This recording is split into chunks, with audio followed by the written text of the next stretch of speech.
우리 다 같이 하나님께 영광의 박수 올려드리겠습니다. 저를 따라해 주시기 바랍니다. 우리는 세상 속에서 살아가지만 하나님 안에서 살아가는 사람들입니다. 옆 사람에게 인사하겠습니다. 우리는 하나님 안에 사는 사람들입니다. 자, 앞뒤 좌우에 인사하겠습니다. 잘 오셨습니다. 인사하겠습니다. 안 시켜도 잘하시네요. 다시 한번 해보겠습니다. 우리 손을 드시고 유치하지만 따라하겠습니다. 앞뒤 좌우에 잘 오셨습니다. 인사하겠습니다. 여러분들 손 이렇게 흔드는 게 반짝반짝 빛나는 것 같아. 어려운 세상을 살아가지만 서로서로 위로하시고 격려하시고 축복해 주시고 또 서로서로가 힘이 될 수 있었으면 좋겠어요. 다 외롭고 힘들게 살잖아요. 그렇죠? 네, 서로 웃어주시고 기도해 주시고 함께 마음을 나눠주시고 이렇게 우리가 함께 나아갔으면 좋겠어요. 미국이라는 나라 위에 캐나다라는 나라가 있고 그 위에 미국의 한 주인 알래스카라는 주가 있어요. 여기에서 있었던 일입니다. 한 임산부가 아이를 낳다가 하열이 심해서 목숨을 잃고 말았는데 아이는 어떻게 태어났어요. 홀로 남은 아이의 아빠는 젖동량도 하면서 애지중지 하나뿐인 이 피부치를 정성을 다해서 길러냈는데 아이를 돌봐줄 유모를 아무리 구하려고 해도 구할 수가 없었답니다. 대신에 아이를 옆에서 지켜줄 훈련이 잘 된 개 한 마리를 구해서 아이 옆에 지키도록 했다고 합니다. 개는 생각했던 것보다 굉장히 똑똑했고 항상 아이 곁을 떠나지 않고 그 아이를 지켜주었다고 합니다. 그래서 아이 아빠가 바깥 출입을 짧게라도 한 번씩 할 수 있었다고 합니다. 그러던 어느 날이었습니다.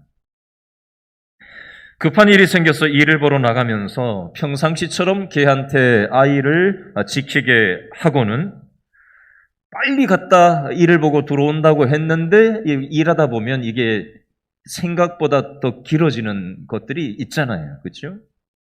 그래서 예측했던 시간보다 더 늦어서야 집에 헐레벌떡 들어와서 아이 이름을 불렀는데 반응이 없는 거예요. 그때 그 목소리를 들은 개가 꼬리를 흔들면서 뛰어나왔는데 개 입에 피가 묻어 있는 거예요. 그리고 개의 온몸에 피칠이 되어 있는 거죠. 순간 이 아빠의 마음에 불길한 마음이 들었고 집안 구석구석을 허겁지겁 뛰어다니면서 아이를 찾았는데 아이는 보이지를 않는 거예요. 집안 곳곳이 피로 얼룩이 져 있었고 아빠는 순간 어떤 생각을 하게 됐냐면 아이가 이게 잘못됐구나. 극도의 흥분 상태에 빠졌더니 아빠는 개가 아들을 물어 죽였다는 생각에 이르게 되었습니다. 그래서 즉시 총을 꺼내서 개를 총을 쏴서 죽여버렸다고 합니다. 바로 그 총소리가 난 바로 그 순간에 방 안 한쪽 구석에서 아이의 울음소리가 들렸고 놀란 아빠는 울음소리가 나는 곳으로 달려가 보았더니 침대 구석에 웅크리고 앉아서 아이는 울고 있더랍니다. 당황한 아빠는 뭔가 이상함을 느끼고 죽은 개를 살펴봤더니 개의 다리, 몸 여기저기에서 무언가에 물리거나 핥혀진 상처를 발견해냈습니다. 뒷마당으로 나간 아빠는 깜짝 놀랐는데 개한테 물려서 죽은 늑대 한 마리가 죽어 있었습니다.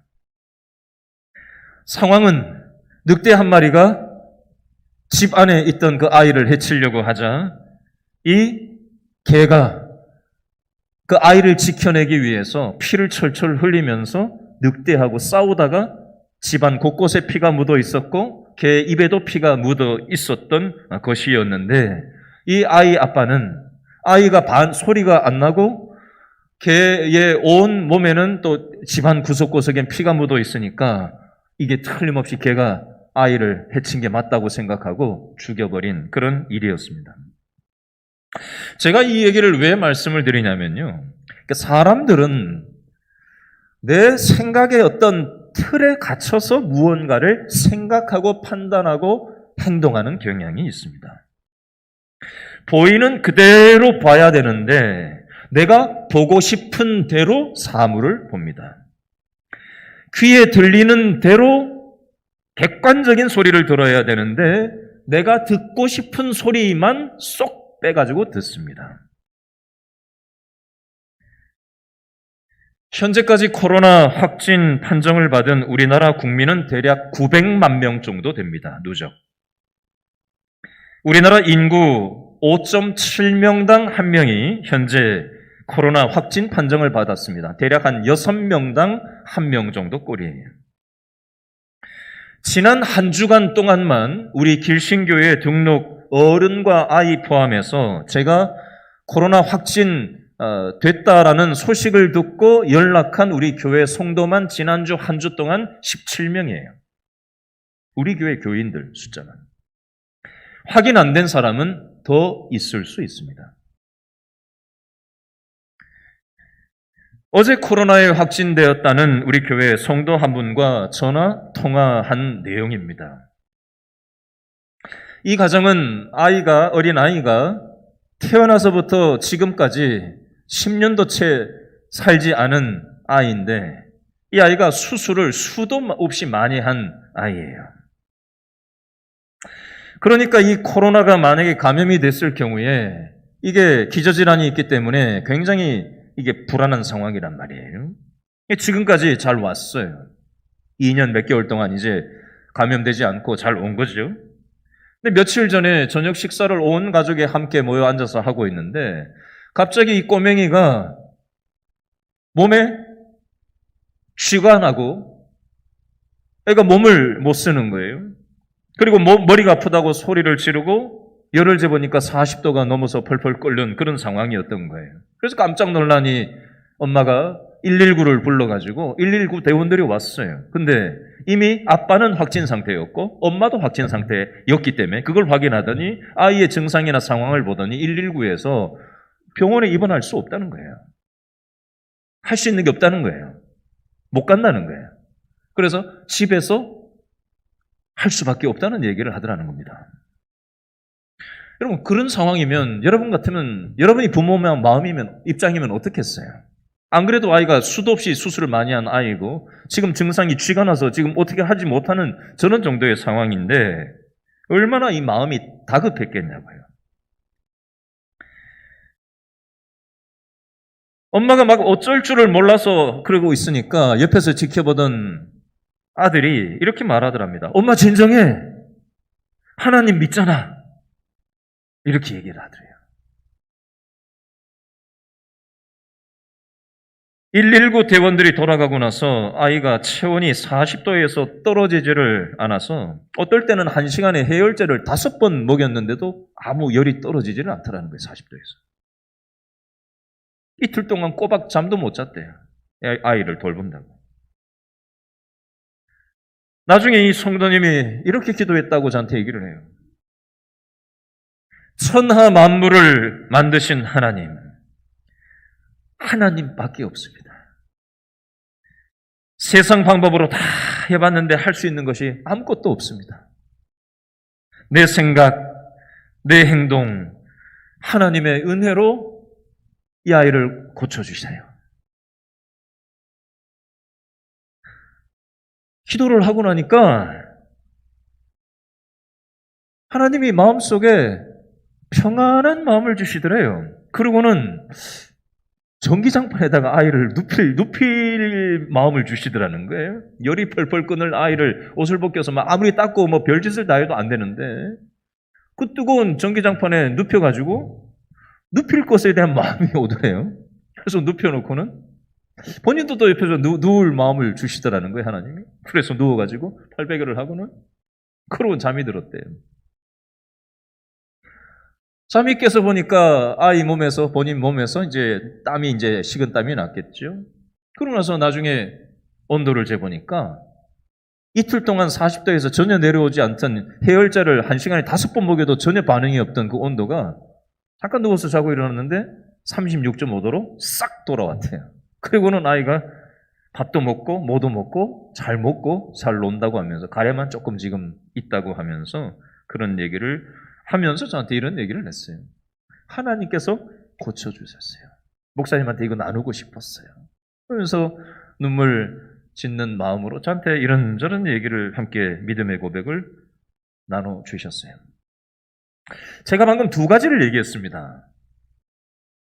알라스카에서 있었던 사건, 또 우리 교회 성도가 아이가 코로나 확진되는 과정, 그 위급한 상황 속에서 인간적인 어떤 수단과 방법을 동원하다가 하나님을 믿고 믿음으로 행동하고 난 다음에 하나님께서 하셨다는 그 믿음의 고백, 두 가지를 지금 설명을 드렸습니다. 여러분, 우리는 구름 위에서 살아가는 존재가 아니에요. 신앙생활을 우리는 해요. 그러나 우리는 세상 한복판에서 살아가는 사람들입니다. 이 세상을 살아가다 보면 위급한 일이 많습니다. 불안한 일들이 참 많아요. 우리를 두렵고 지치고 힘겹게 만드는 일들이 무지하게 많습니다. 이 고비만 넘기면 괜찮을까 싶었는데 생각지도 못했던 일이 툭툭 터집니다. 그럴 때 우리는 어떻게 해야 될까요? 인간의 생각과 행동으로 우리는 그 위급한 일들을 대할 건가? 아니면 믿음의 생각과 행동으로 그 상황을 대할 건가? 오늘 말씀을 통해서 나는 과연 나의 인생, 모든 인생 여정 속에서 인간적인 생각과 행동만 하는가? 아니면 그 틈바구니 속에서라도, 그때라도 하나님을 생각하고 하나님을 믿는 믿음의 행동이 있는가? 한번 생각해 볼 수 있었으면 좋겠습니다. 오늘 우리가 읽은 성경 말씀 에베소서에는요, 이 에베소서라는 이 편지를 누가 썼다고 되어 있죠? 1장 1절 말씀 두째 줄에 보니까 사도된 바울이 에베소에 있는 성도들과 또 그리스도 예수 안에 있는 신실한 자들한테 편지를 쓴 편지 내용이 오늘 에베소서 내용이 되겠습니다. 이 에베소라는 지역은 요즘으로 치면 터키라는 나라 있죠.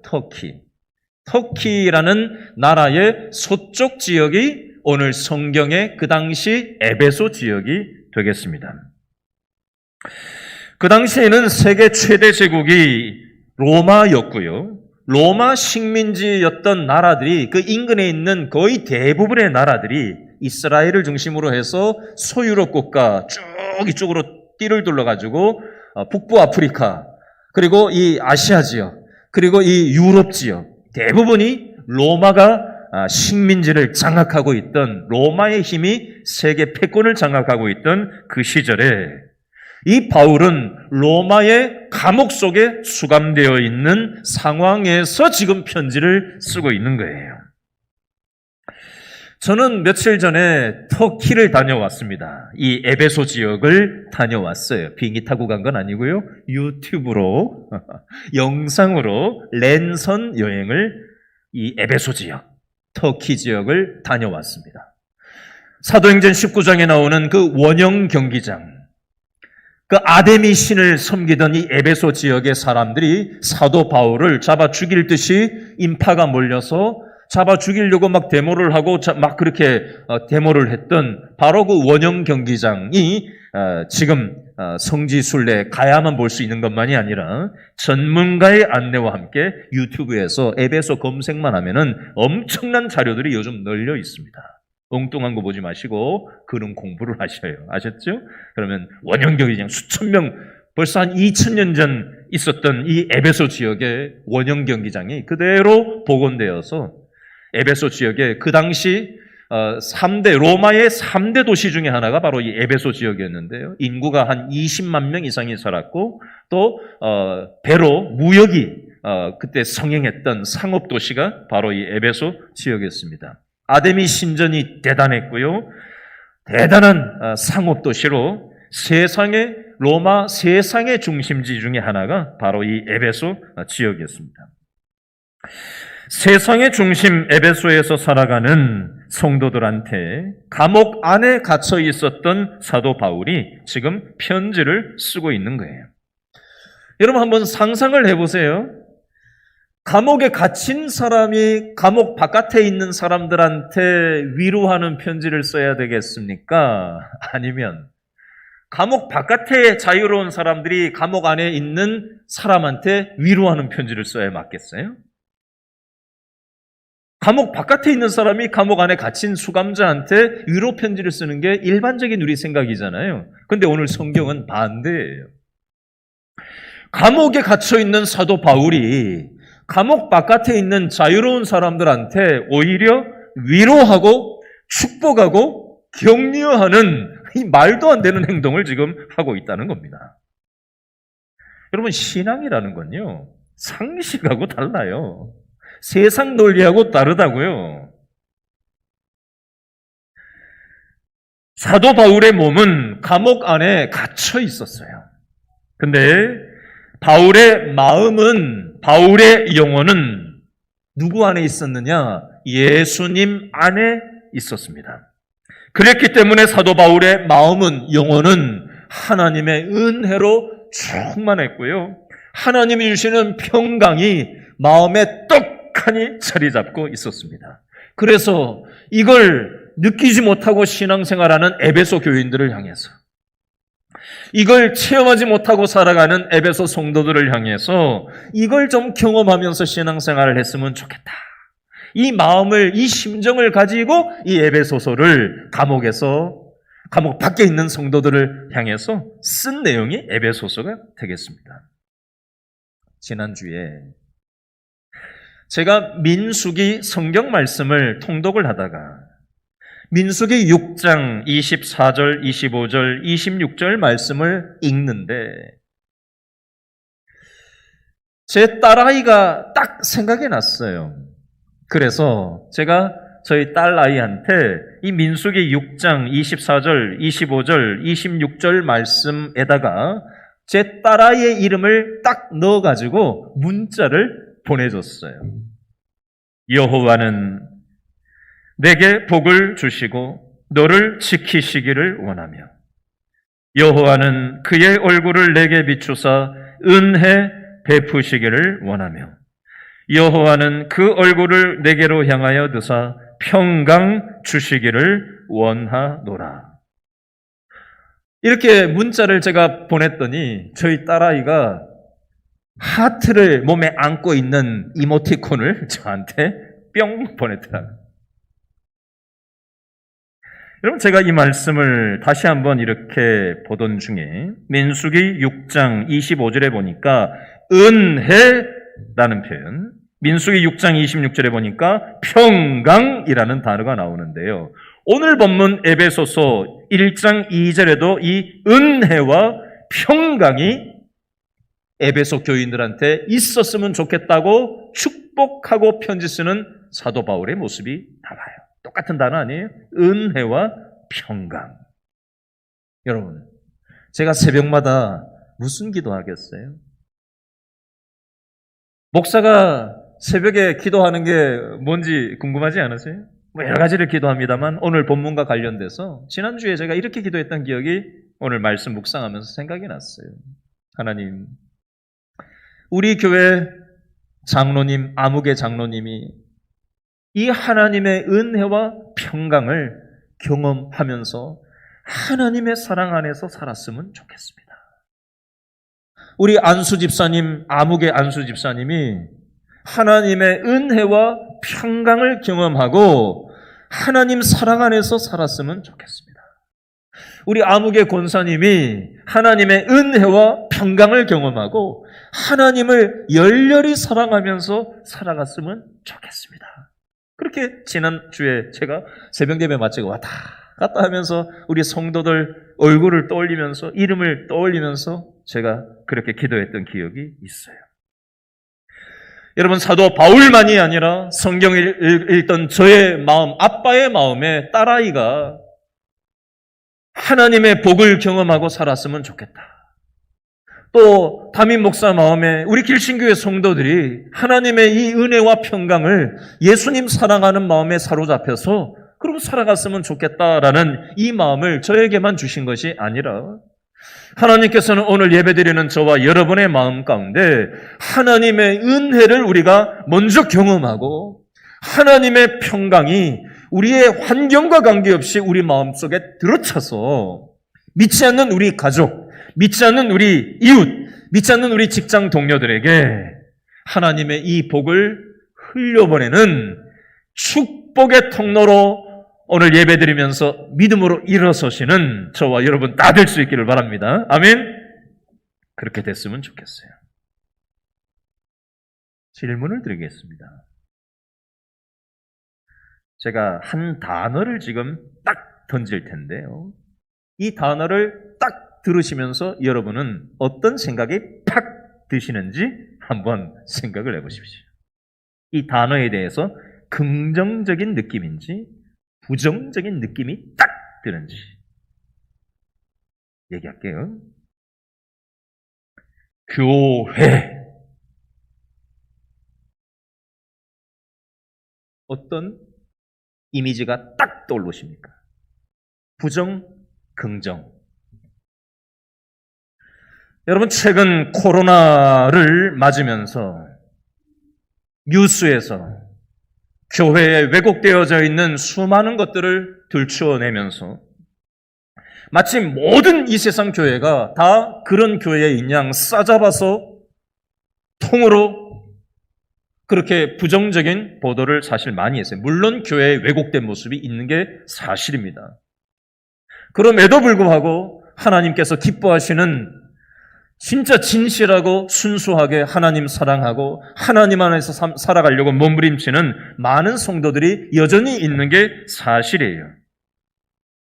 때로는 우리는 신앙생활을 하다 보면 교회가 굉장히 초라하게 느껴지고 교회가 이 세상의 논리에 비교했을 때 굉장히 작게 느껴질 때가 있는 게 사실이에요. 세상 관점으로 봤을 때.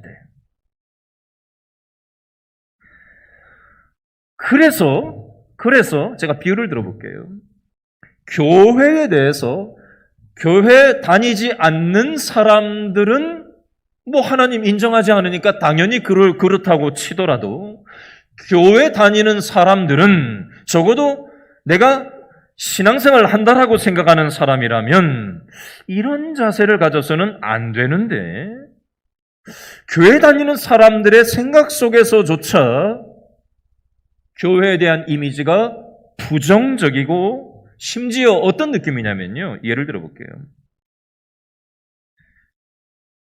여러분, 아이를 낳아서 어렸을 때 요즘은 뭐 샤워 시설이 잘 되어 있지만 옛날에 무슨 샤워가 무슨 샤워실이 어디 있었어요. 그죠? 옛날에 시골에서 옛날에 뭐 몇십 년 전에 우리 아이들 어린 놈들 키울 때 어떻게들 하셨어요?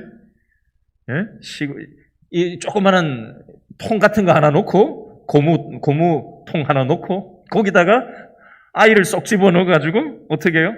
때를 베끼고 그 다음에 비누칠 해가지고 싹 씻겨가지고 어떻게 해야 돼요? 아이를 씻긴 그 더러운 물과 함께 그 아이를 갖다가 던져야 됩니까? 어떻게 해야 되지? 씻기고 나서 아이는 통에서 빼놓고 더러운 구정물만 버려야 되잖아요. 근데 한번 생각해 보세요. 상상해 보세요. 더러운 아이를 씻긴 물과 함께 그 아이까지 담은 채로 갖다가 휙 버리면 되겠어요? 안 되겠어요? 당연히 안 되잖아요. 말도 안 되는 얘기잖아요. 근데 교회에 대해서 교회가 때로 냄새나는 구석이 있다고 해서 교회가 때로 초라하게 보인다고 해서 교회가 때로 작게 보인다고 해서 구린내가 난다고 해서 교회를 그 통에 같이 넣어서 아이를 갖다가 내다 버리는 것처럼 교회도 갖다 내버리는 성도들이 있다는 겁니다. 교회 안 다니는 사람들 얘기가 아니에요. 교회는 다니는데 예배당에 앉아있기는 앉아있는데 교회의 영광스러움과 이 하나님의 은혜라는 걸 경험하지 못하고 하나님의 이 평강을 체험하지 못한 채 교회는 왔다 갔다 하는데 교회를 싸구려 취급하고 세상은 대단해 보이고 교회는 초라하게 보이는 그런 어떤 심정으로 혹시 예배에 참여하는 분이 우리 교회는 한 분도 안 계시겠지만 혹여라도 그런 어떤 정신으로 교회를 바라보고 태도를 취한다면 오늘 이 말씀을 통해서 우리의 관점이 과연 적합한 관점인가 한번 생각해 봤으면 좋겠습니다.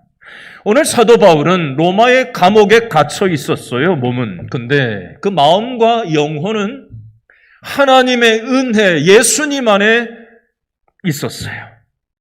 예수님의 은혜가 충만했어요. 하나님께서 주시는 그런 평강이 사도 바울의 마음속에 딱 들어차 있었어요.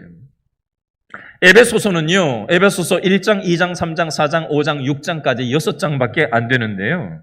에베소서에는요, 영광이라는 단어가 8번 나오고요. 풍성이라는 단어가 5번 나오고요. 충만이라는 단어가 7번 나와요. 에베소서는 교회에 대한 말씀이에요. 하나님의 영광스러움, 하나님의 풍성하심, 하나님의 충만하신 역사가 교회 공동체 안에 있음을 얘기하는 것입니다. 이런 책이 있어요. 책 제목이요. 교회, 나의 고민, 나의 사랑. 제가 아까 전에 교회라는 단어를 딱 던졌을 때 어떤 분은 교회에 대해서 부정적인 경험이 많았던 분들은 교회 생각만 해도 그냥 막 진저리 치는 분들이 있어요. 근데 어떤 분들은요, 교회라고 하면은 눈물이 피 돌아요. 하나님이 나한테 주셨던 교회를 통한 하나님의 은혜 때문에 감사한 영적인 추억을 실시간으로 경험하면서 느끼면서 감격하는 분들도 있습니다. 여러분, 우리는 교회에 대해서 어떤 관점을 가져야 할까요? 사도 바울은 이 교회를 통해서 에베소 교회 성도들한테, 오늘 에베소의 교인들한테 보내는 이 편지를 통해서 오늘 우리들에게 무슨 말씀을 나누려고 하는 걸까요? 자, 에베소서 1장 1절 2절 말씀을 이런 관점을 가지고 다시 한번 읽어보겠습니다. 에베소서 1장 1절 2절 말씀입니다. 시작. 하나님의 뜻으로 말미암아 그리스도 예수의 사도된 누구는 바울은 에베소에 있는 성도들과 그리스도 예수 안에 있는 신실한 자들에게 편지하노니 하나님 우리 아버지와 주 예수 그리스도로부터 무엇과 무엇이 은혜 동그라미 평강 동그라미 너희에게 있을지어다. 아멘. 자, 사도 바울이 수많은 성경을 기록을 했는데 사도 바울이 에베소서를 포함한 수많은 성경을 기록을 편지 형식으로 남겼는데 이 사도 바울의 성경을 쓴 내용들 중에 보면 164번 반복되는 문구가 하나 나와요. 164번 반복되는 문구. 그게 뭐냐면요. 따라합니다. 그리스도 안에, 예수님 안에라는 표현이 164번이나 반복 강조되고 있습니다. 여러분, 중요한 거는 반복하고 잔소리를 하게 돼 있잖아요. 그렇죠? 사도 바울이 그리스도 안에 살아가야 된다. 신앙생활은 그리스도 안에 살아가는 거지 사람들 자꾸 신경 쓰는 게 아니다. 사람이 교회에서 어떻게 했냐 말았냐 그걸 신경 쓰는 게 아니다. 하나님 사랑, 예수님 사랑, 성도 사랑 이거 하기에도 시간이 없는데 자꾸 누가 무슨 말 했냐 어떤 행동을 했냐 여기에 에너지를 빼버리면요 하나님과 연결이 단절돼 버려요. 예수님 안에 있어야 되는데 우리는 자꾸 사람을 봐요. 그것은 목욕통에 담긴 떼꼬작물을 버리기 위해서 아이도 같이 내다 버리는 것과 같은 이치라는 겁니다. 사도 바울은 몸은 감옥 속에 수감되어 있었지만 영혼은 하나님의 은혜 가운데 있었고 하나님이 주시는 평강 가운데 있었어요. 그 비결이 뭐냐? 예수님 안에 인생의 영혼의 닻을 내렸기 때문입니다. 이 표현을 164번이나 사도 바울은 에베소서를 포함해서 자기가 쓴 수많은 편지들에 그리스도 안에 있는 게 신앙생활의 제대로 된 번지수다라고 얘기를 하면서 강조를 하고 있는 겁니다. 자, 그러면 반대되는 것을 한번 생각해 보겠습니다.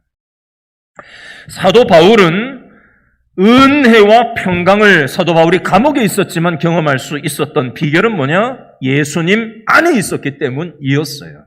그러면 반대는 뭐지요? 왜 내가 교회를 다니는데, 왜 내가 신앙생활을 오랫동안 이렇게 하고는 있는데 내 마음에 은혜가 이렇게 없나? 왜 이렇게 마음이 이렇게 무미건조하고 교회를 나와도 그냥 왔는지 가는지, 찬송을 해도 와닿는 것도 없고, 설교를 들어도 그렇고, 성도들을 봐도 그냥 그렇고, 뭐만 있으면은 불평이 그냥 확 나오고, 환경을 봐도 사람을 봐도 사람 뵈기도 싫고, 항상 불평, 불만, 원망, 이런 마음이 계속해서 나를 따라다니고 있는 게 원인이 도대체 어디 있냐? 오늘 성경에서는 그 원인이 따라합니다. 예수님 안에 있지 않기 때문에. 여러분, 교회에 나오는 것과 예수님 안에 있는 것은 완전히 다른 얘기입니다. 착각하지 마세요. 교회 출석하는 것과 예수님 안에서 살아가는 건 완전히 다른 문제입니다. 몸이 아무리 교회에 앉아 있어도 우리의 마음이, 우리의 영혼이 하나님 사랑 안에 연결되어 있지 않으면은 우리는 죄의 증상에 시달리면서 살아갑니다. 죄의 증상은 뭐예요? 원망, 불평, 미움, 시기, 질투, 두려움, 낙심, 불안. 죄의 증상이에요. 예수님 안에 있는데 무슨 수로 이 죄의 증상으로부터 자유로울 수가 있겠어요? 사도 바울은 몸은 감옥 안에 수감되어 있었지만 그 영혼이 예수님 안에 영혼의 닻을 내리고 있었기 때문에 어떠한 환경 속에, 감옥 안에 있든 감옥 밖에 있든, 돈이 많든 돈이 없든, 병에 걸렸든 병에 걸리지 않았든, 상황과 관계없는, 조건과 관계없는 하나님 안에 영혼의 닻을 내린 인생에게는 하나님의 은혜라는 게 체험되고 하나님의 평강이라는 게 경험되는데, 내가 이거 경험해 보니까 이렇게 살아야 된다. 이게 신앙생활이다. 에베소 성도들, 당신들도 이 복을 경험했으면 좋겠다. 이 편지를 에베소를 통해서, 소설을 통해서 이 편지를 하고 있는 거예요. 요한복음 15장 6절 말씀에 보니까 사람이 내 안에 거하지 아니하면 가지처럼 밖에 버려져 마르나니 사람들이 그것을 모아다가 불에 던져 사르느니라. 여러분, 나무 몸통에 나뭇가지가 붙어 있잖아요? 그렇죠? 근데 나뭇가지 주제에 지가 나무에서 벗어나가지고 지 혼자 밖에 나와서 떨어져 있다고 생각해 보세요. 그거 뭐에다 쓸 거예요? 땔감으로 쓰이는 것밖에 더 있겠어요? 영양분이 공급됩니까? 나무 몸통에 붙어 있어야 나뭇가지에 영양분이 공급이 되는 거예요. 영적인 이치도 이와 같습니다. 믿음의 삶이라는 것은 몸통인 예수님께 우리가 붙어 있어야 돼요. 예수님과 연결되어 있어야 돼요. 교회에 나온다고 예수님과 연결되어 있다고 착각하지 마세요. 잘 구분하셔야 됩니다.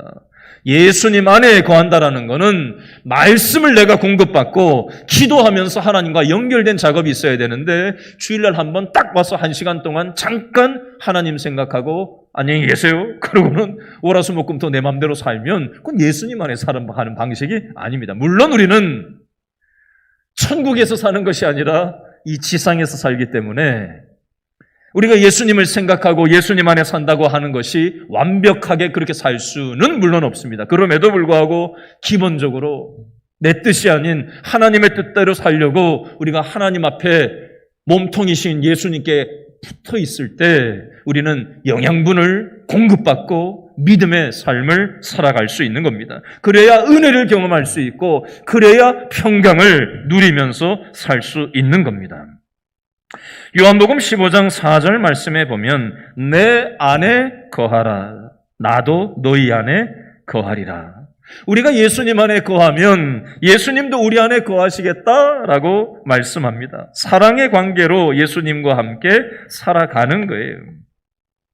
여러분, 요즘 코로나 증상이 있냐 없냐 요즘 우리가 되게 예민하잖아요. 그죠? 목이 간질간질하고 따끔따끔하고 그죠? 열이 나고 감기 증상인지 이게 코로나 증상인지 이렇게 약간 좀 뭔가 이거 자가 진단을 해봐야 되는 거 아니야? 저도 자가 진단 참 많이 했거든요.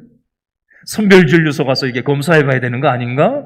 이런 생각이 들어서 여러 차례 저도 다녀왔던 적이 있습니다만은 우리의 몸에 균이 들어오면 증상이 나타나는 이치처럼 우리의 영혼에도 이런 증상이 나타나면 반드시 검진을 받아야 되는데 어떤 증상이냐? 미워하는 증상이 우리 속에 올라오면 사람이 보기 싫은 그런 증상이 생기면 세상이 두렵고 염려, 근심, 걱정의 증상들이 우리의 영혼에 발현이 된다면 이거 방치하시면 안 돼요.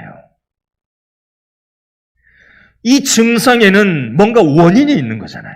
오늘 성경에서는 어떤 원인이라고 얘기한다고요? 예수님 안에 거하지 않는 게 원인이라 우리 속에 원망, 불평, 미움, 시기, 질투, 불안, 수많은 죄의 증상들이 발현이 된다는 겁니다. 그럼 이걸 어떻게 해야 되느냐? 따라합니다. 예수님 안에 거하는 거.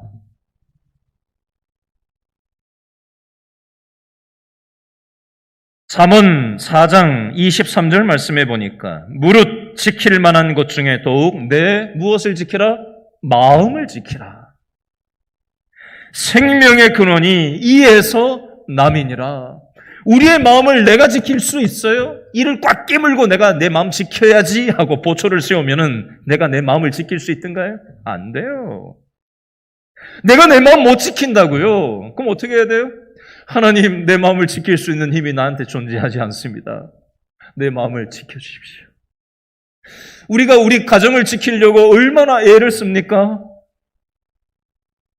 어제 어떤 TV 프로를 영상으로 스쳐 지나가면서 쓱 보니까 어떤 산에 어떤 67세인가 거의 한 70세 되신 남자분이 오리걸음으로 산을 맨날 올라다닌대요. 그래서 산에 오르는 사람들이 뭐 이런 사람이 다 있네 해서 TV에 제보를 해서 그게 이제 방송에 나오는 뭐 그런 내용이더라고요. 제가 뒤까지는 다 못 봤어요. 잠깐 그냥 지나가다 어떻게 잠깐 보다 그분이 왜 그래요 물어봤더니 취재진이 왜 그러고 그 오리걸음으로 산을 힘들게 올라가냐 그랬더니 이렇게 얘기하더라고요. 부인을 지키려고 오리걸음으로 맨날 산에 오르내리는 분이 60대 후반 남자가. 여러분 그러면 부인을 지킬 수 있을까요? 건강관리를 내가 잘하면 건강을 지킬 수 있을까요? 영원히? 여러분 우리는 우리 마음, 우리 건강, 우리 부인, 우리 자녀 내 힘으로 내 인력으로 안 되는 거 많잖아요. 인정할 건 인정해야 되는데 우리는 끝까지 내가 내 마음과 내 삶을 내 가정을 자녀를 다 내가 단속하고 책임질 수 있을 거라고 착각하고 산다고요. 그건 예수님 앞에 머물러 있는 게 아니라 내가 내 인생의 주인 노릇을 하고 있는 거예요. 내 마음 내가 못 지켜요. 내 가정 내가 못 지켜요. 내 건강관리 아무리 잘해도 언젠가는 육신의 장막집을 떠날 때가 있다니까요. 요한복음 14장 27절 말씀에 보면 평안을 너희에게 끼치노니 곧 나의 평안을 너희에게 주노라. 내가 너희에게 주는 것은 세상이 주는 것과 같지 아니하니라. 너희는 마음에 근심하지도 말고 두려워하지도 말라 말씀합니다.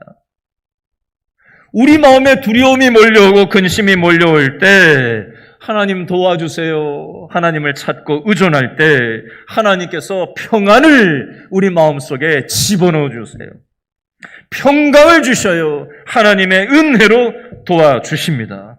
이걸 사도 바울이 경험하지 못한 에베소 교인들, 또 오늘 저와 여러분들에게 이 말씀을 통해서 우리에게 권면하고 있는 것입니다.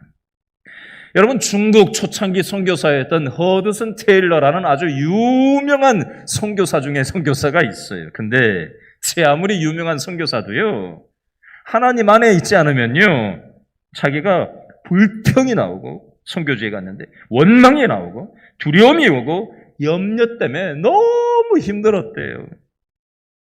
아무리 노력을 해도 마음에 은혜와 평강이 생겨지지를 않더라는 거예요. 그래서 쓰러져 누워가지고 그때 요한복음 15장 5절 말씀이 딱 생각이 나서 그 말씀을 딱 붙잡고 기도를 했대요.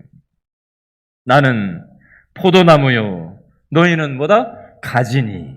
너희가 내 안에, 내가 너희 안에 거하면 너희가 많은 열매를 맺느니라. 예수님 안에 내가 하려고 달려들지 말고 예수님께 맡기라는 거예요. 그래야 은혜가 밀고 들어오고 평강이 밀고 들어오는데 왜 네가 하려고 하냐 이거예요.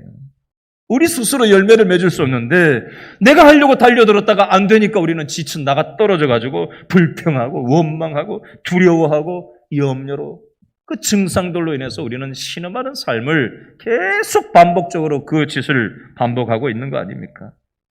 여러분 오늘 이 말씀을 가만히 보면서 우리 영혼의 증상이 은혜와 평강이 나타나고 있나 아니면 불평, 원망, 사람이 뵈기 싫고 두렵고 걱정이 생겨서 그 죄의 증상들로 우리가 신음하고 있는가 가만히 한번 돌아보시고 무엇 때문에 원인이 어디 있나 예수님 안에 있느냐 아니면 예수님하고 관계없이 내 마음대로 살아가려고 하기 때문인가 돌아보시고 오늘 이 말씀을 통한 하나님의 은혜가 우리에게 밀고 들어오는 그 경험이 저와 여러분에게 있기를 바랍니다. 기도하겠습니다.